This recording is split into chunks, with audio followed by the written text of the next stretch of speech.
Hello दोस्तों, क्या हाल है। तारीख आज 11 नवंबर 2025, दिन मंगलवार, हिंदी तिथि सप्तमी। और आइए बात करते हैं आज के मुख्य समाचार में देश भर की तमाम बड़ी खबरों पर नजर डालते हैं। देखिए दोस्तों, एक तो आज के दिन को हमारे देश में नेशनल एजुकेशन डे के रूप में मनाया जाता है। हर साल 11 नवंबर को राष्ट्रीय शिक्षा दिवस के रूप में मनाते हैं। ये दिन देश के पहले शिक्षा मंत्री मौलाना अब्दुल कलाम आजाद की जयंती के मौके पर मनाया जाता है। और चलिए आगे बढ़े खबरों में। इससे पहले दोस्तों एक श्रद्धांजलि। बीते दिन आपको पता होगा हमारे देश की राजधानी दिल्ली में एक बड़ा धमाका हो गया। दिल्ली में लाल किले के पास एक चलती कार में धमाका हुआ, जिसमें अब तक 9 से 10 लोगों की जान जाने की खबर है। जांच में पता चला कि वो जो कार थी वो हरियाणा के सलमान के नाम पर रजिस्टर्ड है। पुलिस ने फिलहाल उसको हिरासत में भी ले लिया है और पूछताछ जारी है। दिल्ली के लाल किला मेट्रो स्टेशन के पास ये चलती कार में ब्लास्ट हुआ। ये मैप में लोकेशन भी आप देख सकते हैं। लाल किले से मात्र 300 मीटर की दूरी पर ये बड़ा धमाका हुआ। बताया जा रहा है कि i20 कार में ये तेज धमाका हुआ, जिसमें 10 से ज्यादा गाड़ियां जल गई और आसपास के 20 से ज्यादा लोग घायल हो गए, जिन्हें LNJP अस्पताल में भर्ती कराया गया, जिनका इलाज अभी भी जारी है। दिल्ली में लाल किला मेट्रो स्टेशन के गेट नंबर 1 के पास ये बड़ा धमाका हुआ। ये जगह चांदनी चौक और लाल किले के करीब है, जहां रोजाना हजारों लोग घूमने फिरने आते हैं। मीडिया रिपोर्ट्स के मुताबिक शाम को तकरीबन 7 बजे के आसपास ये धमाका हुआ। फिर दिल्ली फायर डिपार्टमेंट को कॉल मिली। उसके बाद Delhi police, special cell, fire brigade और बॉम्ब स्क्वाड मौके पर पहुंची। पूरा इलाका अभी हाई अलर्ट पर है। इस घटना के पीछे के कारणों का अभी तक पता नहीं चल पाया है। जांच जारी है, लेकिन इसमें 2 तरह की थ्योरी बताई जा रही है। एक तो कार CNG वाली हो सकती है, जिसमें CNG में आग लगी हो और CNG टैंक से ये धमाका हुआ हो। दूसरा, टेरर एंगल से भी जांच की जा रही है, मतलब ये आतंकी हमला भी हो सकता है। दिल्ली ब्लास्ट की ये आंखों देखी कुछ तस्वीरें देखिए आप। कुछ प्रत्यक्षदर्शियों का कहना है कि धमाका 3 बार सुना, ऐसा लगा कि मानो सब मर जाएंगे। कई लोगों की तो ऐसी हालत हो गई कि लोगों के हाथ पैर सड़क पर कटकर दूर फेंक गए। इतना जोर से धमाका था ये। दिल्ली ब्लास्ट की तस्वीरें आप देख सकते हैं। बड़ी ही दिल दहला देने वाली तस्वीरें हैं। लोगों के शरीर के टुकड़े दूर जाकर गिर गए। धमाके की चपेट में आई दूसरी कारों के भी परखच्चे उड़ गए। इस घटना के बाद दिल्ली के लाल किले के आसपास समेत पूरे दिल्ली और उत्तर प्रदेश समेत कई राज्यों में हाई अलर्ट जारी कर दिया है। फिलहाल i20 कार के मालिक की पहचान हो गई। युवक को हिरासत में ले लिया और अब NSG कमांडो की टीम जांच में जुटी है। इधर गृह मंत्री अमित शाह भी LNJP अस्पताल पहुंचे घायलों से मिलने के लिए। घटना पर देश के प्रधानमंत्री नरेंद्र मोदी ने भी दुख जताया, मृतकों के परिजनों के प्रति संवेदना जताई और घायलों को जल्द ठीक होने की कामना की है। बताया जा रहा है कि शाम को तकरीबन 6:52 पर एक धीमी गति से आई गाड़ी सिग्नल पर आकर रुकी और वहीं पर अचानक विस्फोट हो गया और रात 9 बजे तक 10 लोगों की मौत की पुष्टि हुई। कुछ मीडिया रिपोर्ट्स में तो करीब 47 लोगों के घायल होने की भी खबर है। दिल्ली धमाके के बाद मुंबई, उत्तर प्रदेश समेत आसपास के कई राज्यों में हाई अलर्ट जारी कर दिया है। चप्पे चप्पे पर सुरक्षा एजेंसियों को सतर्क रहने के निर्देश भी दिए हैं। ये देखिए कुछ अलग अलग राज्यों में प्रशासन की कार्रवाई। दिल्ली में हरियाणा नंबर की गाड़ी में ब्लास्ट हुआ था, तो हरियाणा गुरुग्राम से रजिस्टर्ड और प्रदेश के बॉर्डर पर अन्य गाड़ियों की भी चेकिंग हो रही है। पुलिस कर्मियों की छुट्टियां भी कैंसिल कर दी गई हरियाणा में। वहीं इधर दिल्ली ब्लास्ट के बाद गुजरात राज्य में भी हाई अलर्ट जारी हुआ। अहमदाबाद, वडोदरा, सूरत, राजकोट समेत कई शहरों में सर्च ऑपरेशन जारी है। हिमाचल प्रदेश तक में सरकार ने अलर्ट जारी कर दिया। बॉर्डर एरिया के इलाकों में चौकसी बढ़ाई। DGP ने सभी संदिग्ध वाहनों की जांच के आदेश दिए। दिल्ली ब्लास्ट के बाद पंजाब में भी रेड अलर्ट जारी हुआ। पुलिस फोर्स तैनात है, चेकिंग बढ़ाई गई। चंडीगढ़ में भी हाई अलर्ट घोषित किया।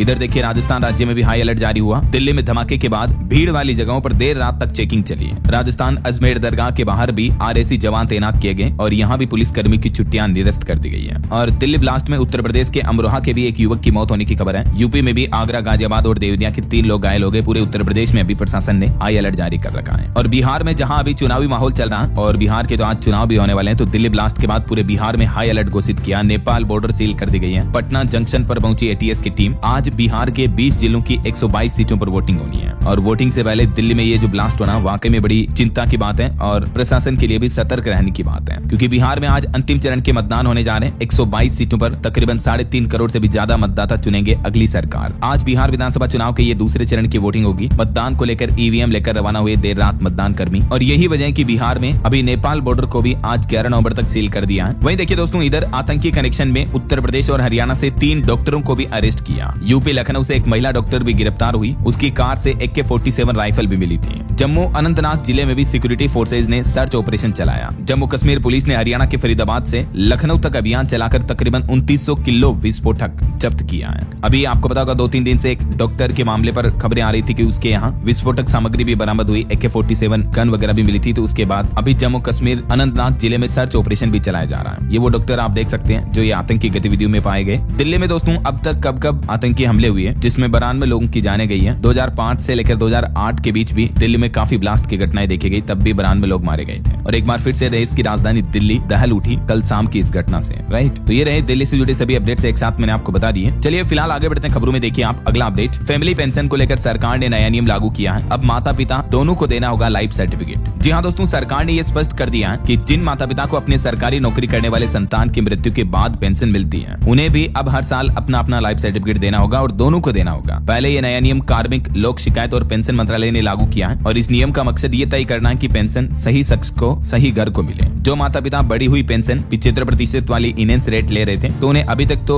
ये साबित करने के लिए हर साल लाइफ सर्टिफिकेट देने की जरूरत नहीं होती थी, लेकिन अब देना पड़ेगा। सरकार ने अपने निर्देश में क्लियरिफिकेशन जारी कर दिया है। और वहीं हमारे देश भर में भी पेंशन भोगियों के डिजिटल सशक्तिकरण के लिए डीएलसी अभियान 4.0 देश भर में शुरू हो चुका है। नवंबर से शुरू हुआ इस अभियान को 30 नवंबर तक चलाया जाएगा और इस अभियान का मकसद है देश भर में अलग अलग जगहों पर कैंप लगाए जाएंगे और डिजिटल तरीके से लोगों के लाइफ सर्टिफिकेट वेरीफाई किए जाएंगे, है ना। चलिए अगली बड़ी खबर देखिए, जहरीली कफ सिरप के बाद अब सरकार और सख्त हुई और अब सभी दवा फैक्ट्रियों को जनवरी 2026 तक अपनाने होंगे अंतर्राष्ट्रीय नियम। हाल ही में आपको बताओगा बच्चों के खांसी की सिरप से कई मौत के मामले सामने आए थे मध्य प्रदेश, राजस्थान वगैरह इन राज्यों में। तो उसके बाद अब सरकार ने दवा कंपनियों के खिलाफ कमर कस ली है और जनवरी से ही सभी दवा फैक्ट्रियों को अंतर्राष्ट्रीय मानकों पर काम करना होगा, वरना उन दवा कंपनियों पर ताले भी लग सकते हैं। सरकार की तरफ से सख्त चेतावनी दी गई। चलिए अगली खबर देखिए, बिहार चुनाव के बीच लैंड फॉर जॉब केस में लालू यादव के परिवार को बड़ी राहत मिली। अभी उनके केस पर सुनवाई अगले महीने 4 दिसंबर तक टाल दी गई है। और खबर है, इंडिया से वंदे भारत ट्रेन ले सकता है अंगोला। अभी देश की राष्ट्रपति द्रौपदी मुर्मू जो अंगोला के दौरे पर गई हुई है, तो इस दौरान भारत और अंगोला के बीच 3 अहम समझौतों पर हस्ताक्षर हुए हैं और अंगोला ने भारत की वंदे भारत ट्रेन में भी रुचि दिखाई है, जिसके लिए भी जल्दी भविष्य में समझौता हो सकता है ऐसा। और वहीं देखिए, किसानों के हित में देश के केंद्रीय कृषि मंत्री शिवराज सिंह चौहान ने कहा कि सभी राज्य किसानों से श्री अन्न खरीद कर मिड डे मील में इस्तेमाल करें। सभी राज्य सरकारों को केंद्रीय कृषि मंत्रालय की तरफ से ये निर्देश जारी किए गए। और देखिए, उत्तर प्रदेश में मुख्यमंत्री योगी आदित्यनाथ ने बड़ा ऐलान किया, यूपी के सभी स्कूलों में वंदे मातरम का गायन करना अनिवार्य होगा। प्रदेश भर के सभी स्कूलों के लिए नया नियम लागू हो चुका है। सीएम योगी ने गोरखपुर में एकता पदयात्रा के दौरान ये बड़ी घोषणा की है। मुख्यमंत्री ने कहा कि कोई भी धर्म राष्ट्र से ऊपर नहीं है और इसलिए सभी स्कूलों में अब वंदे मातरम का गान करना कंपलसरी होगा ना। चलिए अगली बड़ी खबर देखिए, सरकार का बड़ा फैसला, ई कॉमर्स साइट्स पर अब कंट्री ऑफ ओरिजिन फिल्टर होगा जरूरी। भारत सरकार के उपभोक्ता मामलों के विभाग की तरफ से ये नया ड्राफ्ट जारी किया है। यानी अब आप जैसे अमेजोन, फ्लिपकार्ट वगैरह किसी भी ऑनलाइन प्लेटफॉर्म से कोई भी शॉपिंग करते हो तो आपको एक नया फिल्टर दिखेगा, कंट्री ऑफ ओरिजिन यानी निर्माण देश। जैसे ई कॉमर्स प्लेटफॉर्म पर अलग अलग फिल्टर होते हैं ना, sort by price wise, colour filter होते हैं, अलग अलग मॉडल फिल्टर होते हैं। तो वैसे ही अब जैसे मान लीजिए आप अमेजोन, फ्लिपकार्ट पर कोई प्रोडक्ट सर्च कर रहे हो, ठीक है ना, तो उस प्रोडक्ट में पर्टिकुलर आपको मेड इन इंडिया कंट्री का प्रोडक्ट चाहिए, made in China, made by Japan, इस तरह से अलग अलग कंट्री के जो प्रोडक्ट हैं वो भी फिल्टर करने का ऑप्शन मिलेगा ऑनलाइन शॉपिंग में, है ना। सरकार का कहना कि आत्मनिर्भर भारत और वोकल फॉर लोकल को बढ़ावा देने के लिए नई पहल की जा रही है। हालांकि सरकार ने अभी इस पहल पर जनता से भी सुझाव मांगे हैं और सरकार के इस बदलाव से ई कॉमर्स कंपनियों पर क्या असर पड़ेगा देख सकते हैं आप जानकारी। तो अब जो भी इंपोर्टेड चीजें ऑनलाइन बेचने वाले प्लेटफॉर्म है उनको कंट्री ऑफ ओरिजिन भी बताना होगा। सरकार की तरफ से ये नए नियम का ड्राफ्ट जारी किया है। चलिए दोस्तों अगला अपडेट देखिए, बागेश्वर धाम के पंडित धीरेन्द्र कृष्ण शास्त्री की पदयात्रा में कई मुस्लिम लोग भी उतरे और बोले कि हमारा भी हिंदू राष्ट्र को समर्थन है। हिंदू मुस्लिम एकता की अनोखी पहल देखने को मिली है सनातन हिंदू एकता पदयात्रा में, जहां मुस्लिम समुदाय के लोगों ने भी बढ़ चढ़कर हिस्सा लिया और मुस्लिम लोगों ने भी जय श्री राम के नारे लगाए और मुस्लिम समुदाय के लोगों ने कहा कि हम बाबा बागेश्वर के हिंदू राष्ट्र के समर्थन में हैं, हमारे पूर्वज भी श्री राम ही हैं। तो ये वाकई में बहुत ही अच्छी हिंदू मुस्लिम एकता की पहल देखने को मिली इस पदयात्रा में। ये कुछ तस्वीरें आप देख सकते हैं। वैसे दिल्ली की ब्लास्ट घटना के बाद हरियाणा में बागेश्वर धाम के पंडित धीरेन्द्र शास्त्री की सुरक्षा भी बढ़ा दी गई और इस यात्रा में बागेश्वर धाम के पीठाधीश्वर भी बोले कि मुसलमानों को गालियां देने वाला कभी हिंदू नहीं हो सकता है। उन्होंने भी मुस्लिमों के प्रति अच्छा सपोर्ट दिखाया। वहीं दिल्ली ब्लास्ट की घटना के बाद धीरेन्द्र शास्त्री की सुरक्षा बढ़ी, पुलिस की 2 कंपनियां बढ़ाई गई। पद यात्रा में एक घटना भी हो गई, दुकान का छज्जा गिरने से कई लोग घायल भी हो गए। ये बागेश्वर धाम की पदयात्रा से जुड़ी कुछ तस्वीरें भी आप देख सकते हैं। इस यात्रा में राजस्थान के मेवाड़ राजघराने के लक्ष्यराज सिंह भी शामिल हुए इस पदयात्रा में। उनके साथ यात्रा में करीब 30,000 लोग चल रहे हैं अभी। चलिए अगली खबर देखिए, आधार कार्ड को लेकर सरकार का एक नया अपडेट सामने आ रहा। अब नए फीचर्स और बेहतर सिक्योरिटी के साथ आ गया नया आधार ऐप। घर बैठे आपके सारे काम हो जाएंगे और कहने का मतलब अब आधार कार्ड पर पूरा आपका नियंत्रण होगा। उदय की तरफ से ये नया मोबाइल ऐप लॉन्च किया गया है जिसमें आपको गोपनीयता उपकरण और बायोमेट्रिक लॉक फीचर भी मिलेगा। इस नए आधार ऐप के जरिए QR से आप डिटेल शेयर कर सकेंगे। फिजिकल आधार कार्ड की जरूरत भी नहीं होगी। एक फोन में 5 फैमिली मेंबर के आधार कार्ड भी रख सकेंगे। Unique identification authority of India यानी उदय ने आधार कार्ड का ये नया मोबाइल ऐप लॉन्च किया है। जैसे मतलब डिजी लॉकर वगैरह है ना, वैसे ही इस आधार ऐप में आप 5 आधार प्रोफाइल स्टोर कर पाएंगे और इसी ऐप में आपको जानकारी शेयर करने का ऑप्शन भी मिलेगा। ये ऐप में अकाउंट सेट करने की प्रोसेस क्या है, इसके भी कुछ स्टेप्स आप स्क्रीन पर देख सकते हैं। पहले वाला जो ऐप था एम आधार, उसका नाम था। अभी आपको गूगल प्ले स्टोर या ऐप स्टोर पर सिर्फ आधार लिखकर सर्च करना और ये ऐप मिल जाएगा। ध्यान रहे रहे ऑफिशियल ऐप ही डाउनलोड करें ताकि किसी तरह की धोखाधड़ी आपके साथ ना हो। और भी इस ऐप में आपको कई फीचर मिलेंगे, जैसे ये ऑफलाइन भी वर्क करेगा, बिना इंटरनेट के भी आप आधार वगैरह के डेटा देख सकेंगे।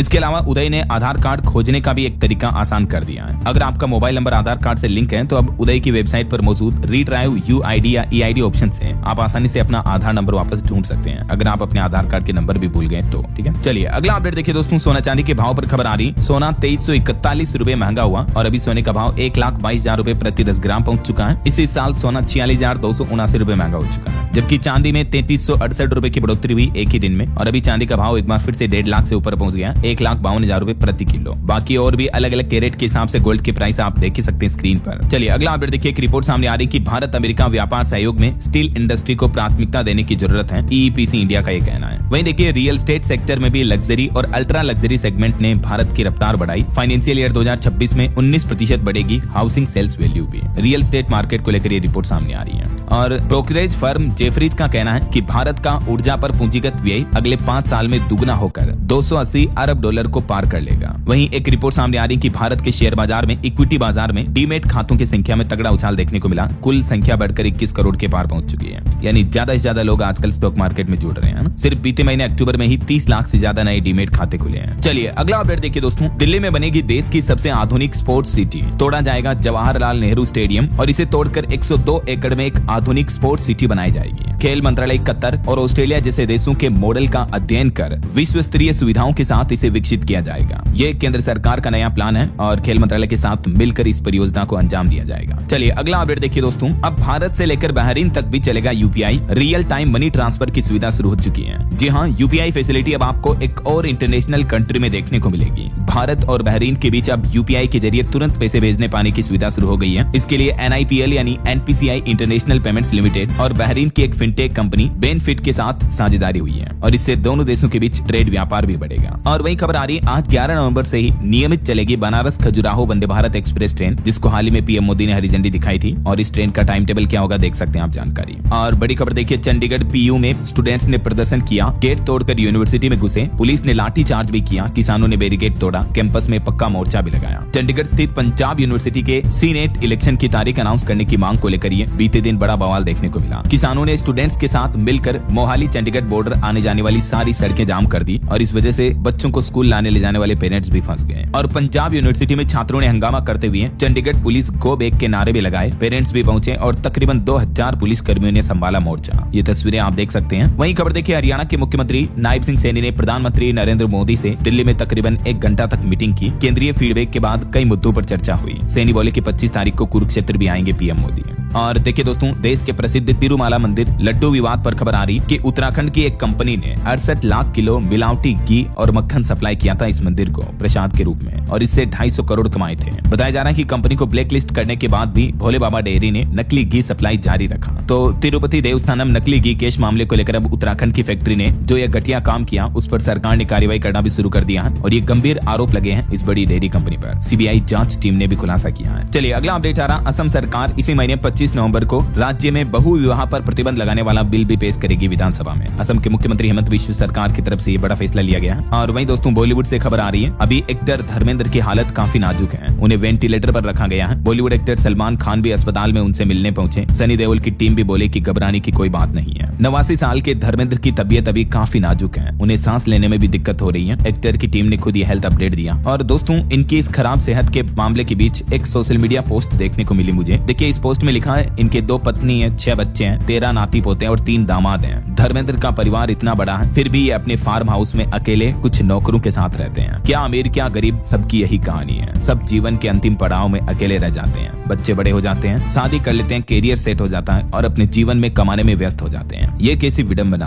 क्या कहना चाहोगे दोस्तों आप इन स्थितियों पर? आपकी राय विचार कमेंट करके बताइएगा जरूर। चलिए अगला अपडेट देखिए, इंडो पाक बॉर्डर पर भारतीय सेना ने अखंड प्रहार किया। ऑपरेशन सिंदूर के बाद सबसे बड़ा युद्धाभ्यास होगा अब। दुश्मन के इलाके में घुसकर ठिकाने उड़ाएगी करेगी इंडियन आर्मी। भारतीय सेना का ये एक और सबसे बड़ा संयुक्त युद्धाभ्यास होने जा रहा। वैसे अभी आपको पता होगा त्रिशूल अभ्यास चल रहा, इसमें भी 30,000 से ज्यादा सैनिकों ने जौहर दिखाया। तीनों सेनाओं के बीच जबरदस्त तालमेल दिखा। 31 अक्टूबर से ही भारतीय सेनाओं का ये त्रिशूल अभ्यास जारी है और ये अब अंतिम चरण में पहुंच चुका है। अब 2 दिन और ये अभ्यास किया जाएगा, इसके साथ 13वें दिन इसका समापन होगा और ये ऑपरेशन सिंदूर के बाद राजस्थान के जैसलमेर में अब तक का सबसे बड़ा युद्धाभ्यास होगा। आज 11 नवंबर को इस अभ्यास में भारतीय सेना अपने कई अलग अलग तरीके के हमला करने वाली क्षमताओं को प्रदर्शित करेगी। तो चलिए जय इंडियन आर्मी बोलते हुए आगे बढ़ते हैं खबरों में। आप भी दोस्तों भारतीय सेना के रेस्पेक्ट के लिए कमेंट बॉक्स में जय इंडियन आर्मी अवश्य लिख दीजिएगा। फिलहाल देखिए अगली बड़ी खबर, जल्द ही तंबाकू, सिगरेट और पान मसाला इनकी कीमतें बढ़ने वाली हैं। मीडिया रिपोर्ट्स के मुताबिक नया टैक्स लगाने की तैयारी कर रही है सरकार और बजट 2026 में ये ऐलान भी किया जा सकता है, क्योंकि बजट 2026 की तैयारियां अभी से शुरू हो चुकी हैं। वित्त मंत्री निर्मला सीतारमण ने देश के प्रमुख अर्थशास्त्रियों के साथ बैठक की। हर साल आपको पता होगा 1 फरवरी को बजट पेश किया जाता है और उसकी तैयारियां अभी से चालू हो चुकी हैं। तो बजट 2026-27 को लेकर वित्त मंत्री ने देश के जाने माने अर्थशास्त्रियों के साथ बैठक की। ये प्री बजट बैठक हुई है, जिसमें मतलब बजट की तैयारियों प्लानिंग को लेकर चर्चा हुई है और रिपोर्ट्स आ रही कि इस बार बजट में तंबाकू और पान मसाला जैसे प्रोडक्ट्स महंगा कर सकती है सरकार। कुछ नए सेस और NCC लगाने का भी ऐलान किया जा सकता है। ऐसा बहरहाल अभी तो अपन कुछ और महत्वपूर्ण और काम की खबरें देखेंगे दोस्तों, लेकिन फिलहाल वक्त तो चला है आज के ताजा मौसम समाचार जानने का।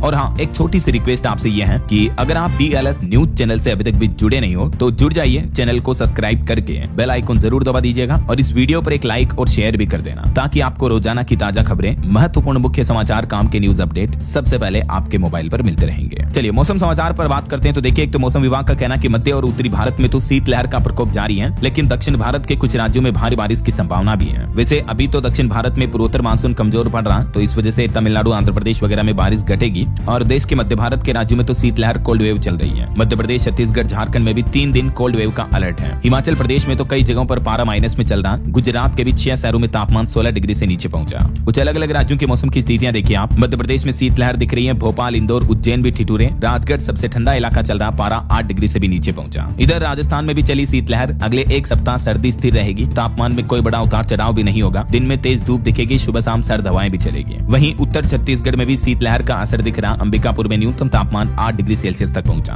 और झारखंड राज्य में भी अब कड़ाके की ठंड पड़ेगी। पलामू, गढ़वा समेत 5 जिलों में अगले 2 दिन शीतलहर की चेतावनी। पंजाब में भी तापमान में गिरावट का दौर जारी है। फरीदकोट में सबसे कम 8 डिग्री सेल्सियस दर्ज हुआ तापमान और प्रदूषण में भी कुछ कमी देखने को मिली है। वहीं पहाड़ी राज्य हिमाचल प्रदेश में देखिए सीजन की सबसे ठंडी रात बीती। ताबो का तापमान -5.3 डिग्री तक लुढ़ गया और अभी तो कड़ाके की ठंड शुरू होने वाली है। दिल्ली, उत्तर प्रदेश, बिहार समेत कई राज्यों में मौसम विभाग ने ठंडी हवाओं, शीतलहर की चेतावनी जारी की है। बाकी और भी दोस्तों अगले 24 घंटों के दौरान देश भर में मौसम की संभावित गतिविधियां क्या रह सकती हैं, जिसकी जानकारी आप देख सकते हैं स्क्रीन पर। ओके, और चलिए मौसम के बाद आगे बढ़ते हैं अपन खबरों में। कुछ मार्केट अपडेट्स पर नजर डाल लेते हैं। देखिए, भारतीय शेयर बाजार में बीते दिन सेंसेक्स 319 अंक चढ़कर 83,535 पर बंद हुआ। निफ्टी भी 25,600 के करीब पहुंचा। IT और मेटल फार्मा शेयरों में तेजी देखने को मिली है। वहीं लेंसकार्ट का शेयर BSE NSE पर 3% गिरकर लिस्ट हुआ, 390 पर कारोबार कर रहा अभी, जबकि इसका IPO प्राइस 402 था। और वहीं खबर आ रही है, अमेरिकी राष्ट्रपति डोनाल्ड ट्रंप हर अमेरिकी नागरिक को 1,70,000 रुपए देंगे। उन्होंने कहा कि टैरिफ से बहुत पैसे आए हैं, इसका विरोध करने वाले मूर्ख हैं। और एक मीडिया रिपोर्ट आ रही कि अंतर्राष्ट्रीय मार्केट में क्रूड ऑयल की कीमतें बढ़ने लगी, क्योंकि अमेरिका में शटडाउन खत्म होने की उम्मीद दिख रही है। इसी वजह से क्रूड ऑयल की कीमतों में तेजी जा रही है, तो इसका असर पेट्रोल डीजल की कीमतों पर भी देखने को मिल सकता है, क्योंकि मीडिया रिपोर्ट्स आ रही कि जल्द ही अमेरिका में खत्म होगा इतिहास का सबसे बड़ा शटडाउन। सीनेट में वोटिंग से पहले अमेरिकी राष्ट्रपति डोनाल्ड ट्रंप ने भी ये संकेत दिए हैं। अमेरिका में अभी 40 दिनों से भी ज्यादा समय से शटडाउन जारी है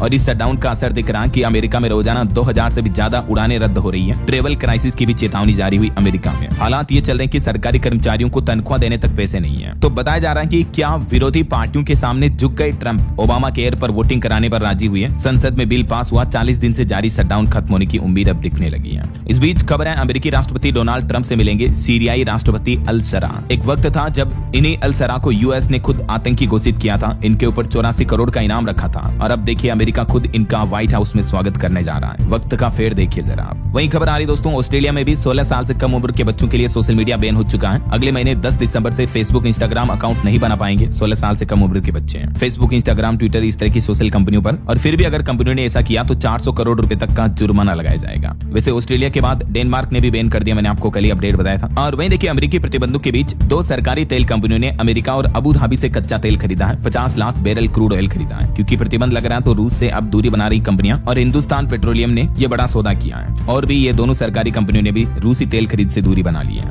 वहीं देखिए बड़ी खबर, पाकिस्तान में आर्मी चीफ मुनीर प्रधानमंत्री और राष्ट्रपति से भी ज्यादा ताकतवर हुई है, अब तीनों सेनाओं के मुखिया बन चुके हैं। और वहीं देखिए दोस्तों, दिल्ली में जो धमाका हुआ उस पर वर्ल्ड मीडिया ने क्या रिएक्शन दिया। पाकिस्तानी मीडिया ने लिखा कि ब्लास्ट ने भारत को हिला दिया। बीबीसी ने कहा कि इंडियन कैपिटल धमाके से दहली है। दुनिया भर में इस धमाके की चर्चा हो गई है। और एक बड़ी दुर्घटना हो गई। देखिए आप, बिहार पटना में भी एक घर की छत गिरी जिसमें एक ही परिवार के 5 लोगों की मौत हो गई। पति पत्नी और 3 बच्चों की मलबे में दबने से जान चली गई। चलिए खेल समाचार पर खबर देखिए, महिला जूनियर हॉकी विश्व कप का ऐलान हो चुका है। भारतीय टीम की कमान संभालेगी ज्योति सिंह। 25 नवंबर से 13 दिसंबर के बीच चिली में इसका आयोजन होगा। वही खबर है, साइप्रस पहली बार चेस कैंडिडेट्स की मेजबानी करेगा। 28 मार्च से 16 अप्रैल के बीच खेला जाएगा टूर्नामेंट। दुनिया के टॉप 8 खिलाड़ी इसमें हिस्सा लेंगे। पिछली बार आपको बताओ डी गुकेश ने टूर्नामेंट जीता था। चलिए दोस्तों, बिहार चुनाव से जुड़े कुछ अपडेट्स देखते हैं फटाफट से। दूसरे फेज की 122 सीटों पर वोटिंग आज होने जा रही है और 45,000 से ज्यादा बूथों पर ईवीएम भी पहुंच चुकी है। बिहार के गया जी के 3 गाँव में तो 25 साल बाद वोटिंग हो गई है। और वहीं हाल ही में आपको बताओगा, राहुल गांधी ने जो वोट चोरी का जो हाइड्रोजन बम फोड़ा था, जिसमें एक ब्राजीलियन मॉडल पर उन्होंने कुछ आरोप लगाए थे, तो अब वो ब्राजीलियन मॉडल बोली कि मेरा तो करियर बर्बाद हो जाएगा। राहुल गांधी को मैं नहीं जानती, जबकि कांग्रेस नेता राहुल गांधी ने कहा था कि हरियाणा में 22 बार इस मॉडल ने वोट डाला। तो इस मुद्दे पर भी अब काफी इंटरनेशनल कंट्रोवर्सी देखने को मिल रही है। और खबर है, बिहार में 1,80,000 करोड़ का निवेश होगा। 25 नई चीनी मिलें भी खोली जाएगी। गृह मंत्री अमित शाह ने बिहार में चुनावी जनसभा में बड़ा ऐलान किया। और खबर देखिए, जमीन घोटाले पर बड़ी खबर आ रही है। 1800 करोड़ की जमीन 300 करोड़ में खरीदी। डिप्टी सीएम अजीत पवार का बेटा जांच के घेरे में आया। विपक्ष बोला कि सौदा सरकारी मंजूरी के बिना हुआ। महाराष्ट्र के डिप्टी सीएम के बेटे पर ये गंभीर आरोप लग रहे हैं। वहीं उत्तर प्रदेश के मुख्यमंत्री योगी आदित्यनाथ बोले कि जिन्ना पैदा न होने पाए दफन कर देना, बांटने वालों को पहचाने। यूपी के स्कूलों में रोज वंदे मातरम गाना भी अनिवार्य होगा। सीएम योगी ने गोरखपुर में तकरीबन 2 किलोमीटर तक पैदल यात्रा की और इस दौरान ये कुछ बड़े ऐलान किए। चलिए आगे बढ़ते हैं खबरों में फटाफट से। देखिए कुछ इंपोर्टेंट अपडेट्स। राजस्थान में अब सरपंच पंच प्रत्याशी पहले से ज्यादा खर्च कर सकेंगे। पंचायत चुनाव में खर्च सीमा 10% बढ़ाने की तैयारी की जा रही है। वहीं हाल ही में जो दिल्ली एयरपोर्ट पर टेक्निकल शटडाउन देखने को मिला था, उस पर खबर आ रही कि फ्लाइट के जीपीएस से छेड़छाड़ हुई। पायलट को रनवे पर भी खेत दिखे थे। आसमान में प्लेन के बीच दूरी बढ़ाकर हाथ से टाले गए।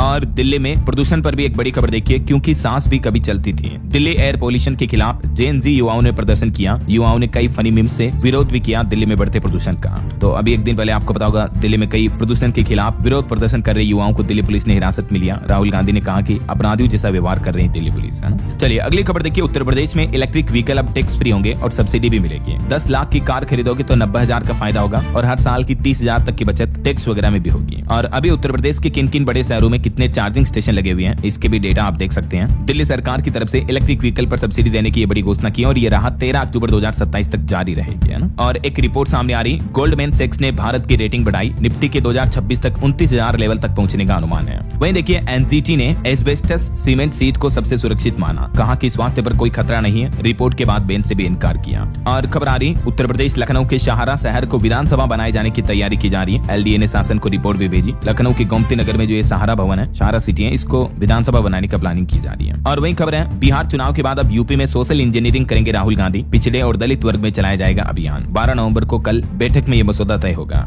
खबर है, केरल के किसानों को स्टार्टअप इकोसिस्टम में लाने के लिए लॉन्च करेगा agri next. Kerala startup mission पर ये नया प्लान बनाया जा रहा। और वहीं खबर देखिए, अमेज़न में शुरू हुई COP30 जलवायु वार्ता। दुनिया भर के देशों से एकजुट कार्रवाई की अपील की। अमेरिका के रुख से इस पर जटिलता भी बढ़ रही है। और डिजिटल लेन देन में तेजी के साथ ही रिपोर्ट आ रही कि यूपीआई से हर दिन करोड़ों का ट्रांजैक्शन हो रहा है, लेकिन साथ साथ फ्रॉड भी बढ़ रहा है। तो सरकार ने आम लोगों के लिए सूचना जारी की कि अगर आपके साथ किसी तरह का फ्रॉड हो जाता है तो तत्काल शिकायत दर्ज कराएं साइबर क्राइम पोर्टल के जरिए या 1930 कंप्लेंट नंबर पर, है ना। चलिए खबर देखिए, गुजरात अहमदाबाद में इन्वेस्टर कनेक्ट का आयोजन होने जा रहा। Textile, pharma, food processing, electronics के निवेश में अवसर का मौका होगा। आज 11 नवंबर को छत्तीसगढ़ उद्योग और वाणिज्य विभाग की ओर से यह कार्यक्रम का आयोजन किया जा रहा। वहीं देखिए बड़ी खबर, कोर्ट के एक फैसले से बदल गई क्रिप्टो की दुनिया। ऐसे में क्या एक्सचेंज डूबा तो भी सेफ रहेगा आपका पैसा? दरअसल हाल ही में मद्रास हाईकोर्ट ने अपने एक ऐतिहासिक फैसले में क्रिप्टो करेंसी को भी संपत्ति का दर्जा दे दिया। इस फैसले से लाखों भारतीय निवेशकों को बड़ी कानूनी राहत मिली है। अब फ्रॉड या हैकिंग जैसे केस में एक्सचेंज के दिवालिया होने की स्थिति में भी हो सकता है आपकी क्रिप्टो करेंसी एसेट को कानूनी सुरक्षा मिल जाए। हालांकि कोर्ट ने यह साफ किया कि निवेशक सिर्फ यूजर नहीं बल्कि अपनी संपत्ति के मालिक है। ऐसा एक केस की सुनवाई करते हुए देख सकते हैं आप डिटेल जानकारी कोर्ट ने क्या कहा। 2024 में आपको पता होगा वजीर अक्ष पर भी साइबर फ्रॉड हुआ था, जिसमें काफी ज्यादा निवेशकों की क्रिप्टो करेंसी डूब गई थी, है ना। चलिए अगला अपडेट देखिए, स्टूडेंट के लिए बड़ी खबर आ रही है। यूजीसी ने बड़ी राहत दी। एडमिशन रद्द होने पर पूरी फीस लौटाएंगे कॉलेज। यूजीसी की तरफ से नया आदेश जारी किया सभी यूनिवर्सिटी के लिए। वहीं भारत और सऊदी अरब ने हज 2026 के लिए भी एक समझौता किया। यात्रियों को आधुनिक सुविधाएं मिलेगी। अब हज 2026 समझौते पर दोनों देशों ने हस्ताक्षर किए और 2.25 लाख तीर्थ यात्रियों का कोटा भी तय किया। वही खबर आ रही है, विदेशी मेले में एमएसएमई प्रोडक्ट्स बेचने के लिए वित्तीय सहायता देगी यूपी की योगी सरकार। 1 महीने पहले आवेदन करना होगा। और मध्य प्रदेश में अब हर महीने लाडली बहनों को मिलेंगे मिलेंगे 1500 रुपए। शासकीय भवनों में लगेंगे सोलर पैनल भी। मध्य प्रदेश के मुख्यमंत्री डॉक्टर मोहन यादव की कैबिनेट बैठक में ये मंजूरी दी गई। ज्यादा जानकारी आप देख सकते हैं। और खबर आ रही हिमाचल प्रदेश में, देखिए हिम बस कार्ड अब स्कूल व कॉलेज में ही बनेंगे, नहीं लगाने पड़ेंगे कार्यालयों के चक्कर। नोडल अधिकारी भी तैनात किए जाएंगे। हिमाचल के स्टूडेंट्स को ये बड़ी राहत मिली है। वहीं उत्तर प्रदेश में एक बड़ा फर्जीवाड़ा सामने आया। देखिए आप, सरकारी मंडप में शादी करने चली शादीशुदा महिलाएं खुद ही, मतलब पहले शादी कर रखी है, बावजूद इसके मुख्यमंत्री सामूहिक विवाह योजना का फायदा लेने के लिए 2000 आवेदन में से 1000 आवेदन फर्जी मिले हैं। जो पहले शादीशुदा है वो भी इस योजना का लाभ लेना चाह रहे हैं। देखिए जरा, क्योंकि इस योजना में योगी सरकार लगभग 1 लाख रुपए तक का बेनिफिट देती है ना, तो अब ये फर्जीवाड़े सामने आ रहे हैं। और बड़ी खबर देखिए, थाईलैंड में नया शराब नियंत्रण कानून लागू हुआ। निर्धारित समय के बाद शराब पीने पर अब जुर्माना भी लगेगा। वहीं रक्षा मंत्री राजनाथ सिंह ने डीपीएसयू भवन का उद्घाटन किया। 3 अहम एमओयू पर भी हस्ताक्षर हुए।